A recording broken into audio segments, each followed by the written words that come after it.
Bienvenidos de nuevo al curso de filosofía del profesor Alberto. Hoy hablaremos de Platón y de Aristóteles. Platón tenía 29 años cuando Sócrates murió, lo cual le causó una honda impresión. La muerte de su maestro constituyó una clara expresión del contraste que puede haber entre la situación fáctica de la sociedad y lo que es verdadero o ideal. Su primera acción como filósofo fue publicar el discurso de defensa de Sócrates. A diferencia de su maestro, Platón sí escribió. Se conservan sus principales obras debido en parte a que fundó su propia escuela de filosofía en Atenas. Podemos decir que Platón, al igual que los filósofos de la naturaleza, le interesaba la relación entre lo eterno e inmutable por un lado y lo que fluye por el otro, pero referente a la moral y a los ideales humanos. Recordemos que los sofistas pensaban que la cuestión de lo bueno y lo malo es algo que cambia de ciudad en ciudad, algo que fluye. Sócrates opinaba que había reglas básicas y eternas para lo bueno y lo malo. Mediante la razón, podemos llegar a conocer esas normas inmutables. A Platón le interesa lo que es eterno e inmutable tanto en la naturaleza como en la moral y la sociedad. De hecho, para él son una misma cosa. Tanto Empédocles como Demócrito señalaron que los fenómenos de la naturaleza fluyen, pero que tiene que haber algo que nunca cambia. Platón sigue ese pensamiento pero de manera distinta. Él opina que todo lo que podemos tocar y sentir en la naturaleza fluye, es decir, no existe una materia primaria, pero a la vez todo está hecho con un molde eterno e inmutable. Por ejemplo, ¿por qué todos los caballos son iguales? Aunque cada caballo individual tenga alguna diferencia, hay algo que todos tienen en común, por lo que no podemos confundirlo con otro animal.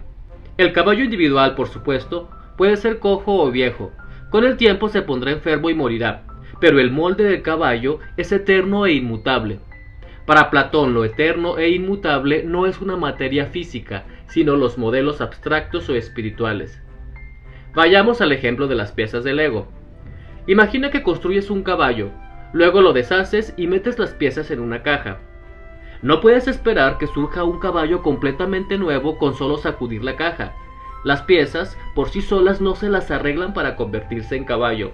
Eres tú quien tiene que volver a construir el caballo, y lo logras gracias a la imagen que tienes en tu cabeza de lo que es un caballo. Es decir, el caballo de Lego está moldeado según un modelo. Ahora, supongamos que jamás has visto una pastelería.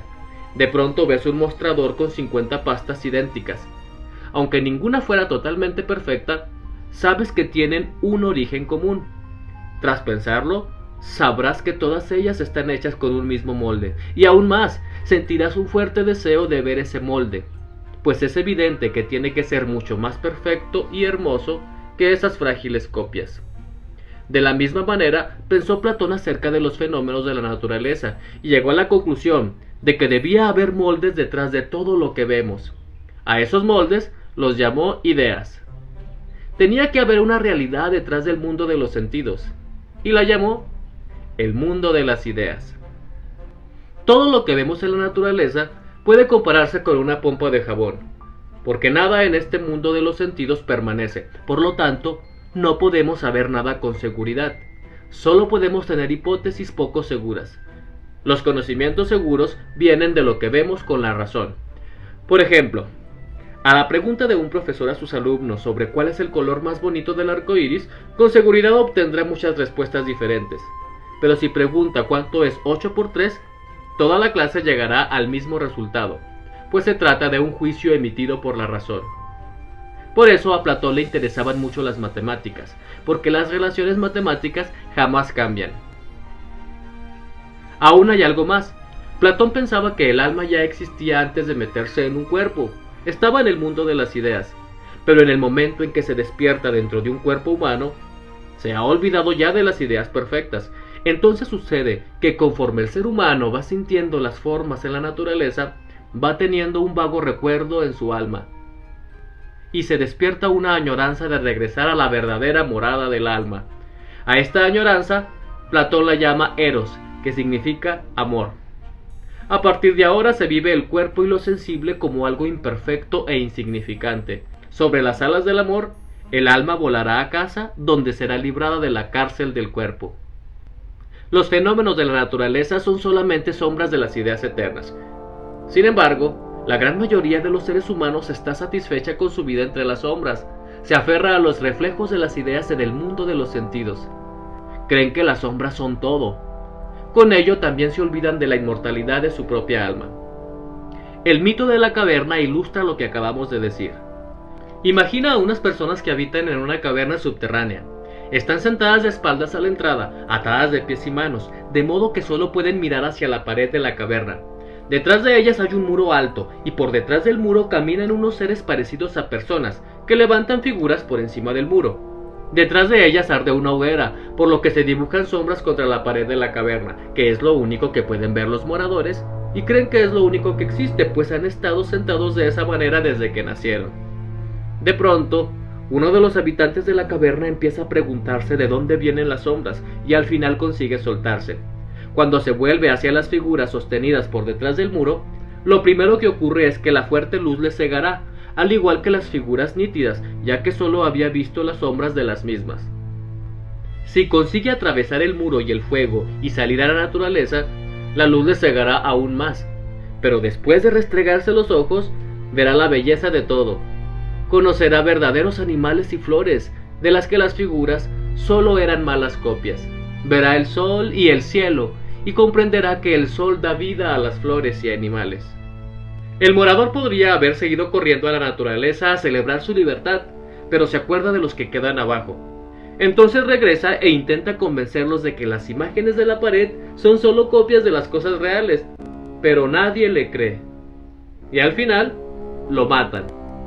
En su diálogo La República, Platón también proporciona una imagen del estado ideal o estado utópico.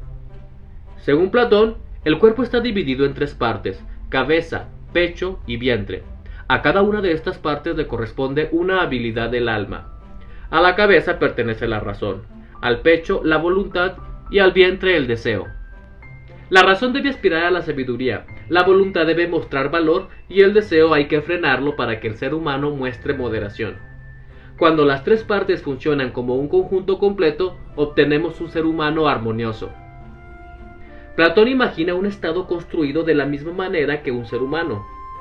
Así como el cuerpo tiene cabeza, pecho y vientre, el estado tiene gobernantes, soldados y productores. Un estado justo se caracteriza porque cada uno conoce su lugar en el conjunto. Probablemente hoy llamaríamos a la propuesta de Platón estado totalitario, pero hay que decir que él opinaba que las mujeres podían ser gobernantes del estado, igual que los hombres, precisamente en virtud de su razón. En ese diálogo Platón proponía suprimir la familia y la propiedad privada, y la educación de los niños, por su gran importancia, sería responsabilidad del Estado. Posteriormente, tras haber vivido unas grandes desilusiones políticas, Platón escribió el diálogo Las Leyes, en el que describe el Estado legal como el segundo mejor Estado. Ahora se muestra partidario de la propiedad privada y de las ataduras familiares. De esa manera, reduce la libertad de la mujer, pero dice que un Estado que no educa y entrena a sus mujeres es como un ser humano que solo hace ejercicio con el brazo derecho. Aristóteles provenía de Macedonia y llegó a la Academia de Platón cuando éste tenía 61 años. Podríamos decir que Platón estuvo muy ocupado con las ideas eternas, dando la espalda al mundo de los sentidos, y que solo usaba su inteligencia. Aristóteles, en cambio, se interesó por los cambios de la naturaleza, para estudiar peces y ranas, amapolas y anémonas. Aristóteles, además de su inteligencia, usaba sus sentidos. En cuanto a su escritura, Platón era un poeta, un creador de mitos. En cambio, los escritos de Aristóteles son áridos y minuciosos. De sus escritos se conservan 47. Su gran importancia en la cultura europea se debe en buena medida a que creó el lenguaje profesional que las ciencias emplean hoy en día. Fue el gran sistematizador que fundó y ordenó las distintas ciencias. A continuación, veremos cómo elaboró su propia filosofía de la naturaleza. Recordemos que Platón creía que las ideas eran más reales que los fenómenos naturales. Primero estaba la idea de caballo, luego llegaban todos los caballos del mundo de los sentidos. Aristóteles pensaba que Platón había dado la vuelta a todo. Estaba de acuerdo en que el caballo individual fluye, también en que el molde de caballo es eterno e inmutable, pero la idea de caballo es un concepto que los seres humanos nos hemos formado después de ver un cierto número de caballos. La idea o forma de caballo no existe en sí. Para él, la forma del caballo son sus cualidades, lo que hoy llamamos la especie. Para Aristóteles, el mayor grado de realidad es lo que sentimos con los sentidos. Él señaló que no existe nada en la mente que no haya estado antes en los sentidos. Pero no negó la razón, pues es la característica más destacada del ser humano. Para Aristóteles, las cosas individuales están compuestas de materia y forma. La materia es el material del que está hecha una cosa, y la forma son las cualidades específicas de la cosa. Por ejemplo, la forma de gallina es aletear, cacarear y poner huevos, es decir, las propiedades específicas de la especie. Cuando la gallina muere, la forma de gallina deja de existir. Lo único que queda es la materia, pero entonces ya no es una gallina. En la materia siempre hay una posibilidad de conseguir una determinada forma. Podemos decir que la materia se esfuerza por hacer realidad una posibilidad inherente. Cada cambio de la naturaleza es una transformación de la materia de posibilidad a realidad. Siguiendo con el ejemplo, un huevo de gallina tiene la posibilidad de convertirse en gallina, lo cual no significa que todos los huevos acaben convirtiéndose en gallinas, pues algunos acaban en la mesa del desayuno, pero también es evidente que el huevo de gallina no puede convertirse en un ganso. Pero Aristóteles, al hablar de forma y materia, no se refería solo a los organismos vivos. Por ejemplo, la forma de la piedra es caer al suelo. El filósofo pensaba que hay varias clases de causas en la naturaleza, en total son 4. Por ejemplo, para la pregunta ¿por qué llueve?, la causa material es que el vapor de agua se encontraba justo allí en el momento en que se enfrió el aire. La causa eficiente o agente es que el vapor de agua se enfría, y la causa formal es que la forma o la naturaleza del agua es caer al suelo. Por último, la causa final es que llueve porque las plantas y los animales necesitan la lluvia para poder crecer. La distinción entre forma y materia juega también un papel importante cuando Aristóteles se dispone a describir cómo los seres humanos reconocen las cosas en el mundo. Al reconocer algo, ordenamos las cosas en distintos grupos o categorías. Colocamos las vacas en los establos, a los caballos en las cuadras, a los cerdos en la posilga, a las gallinas en el ganado. Además, distinguimos entre cosas vivas y muertas, y también entre plantas, animales y seres humanos. Aristóteles quiso poner en orden los conceptos de los seres humanos. Fue él quien creó la lógica como ciencia. Señaló estrictas reglas para saber qué pruebas son lógicamente válidas. Por ejemplo, si primero constato que todos los seres vivos son mortales, y luego considero que Hermes es un ser vivo, entonces puedo sacar la elegante conclusión de que Hermes es mortal. Aristóteles ordenó los elementos de la naturaleza. Por un lado, tenemos las cosas inanimadas, tales como piedras, agua o tierra. Por otro lado, tenemos las cosas vivas, que a su vez se dividen en plantas y seres vivos. Los seres vivos se dividen en animales y seres humanos. Al dividir los fenómenos naturales en grupos, Aristóteles se basa en sus cualidades.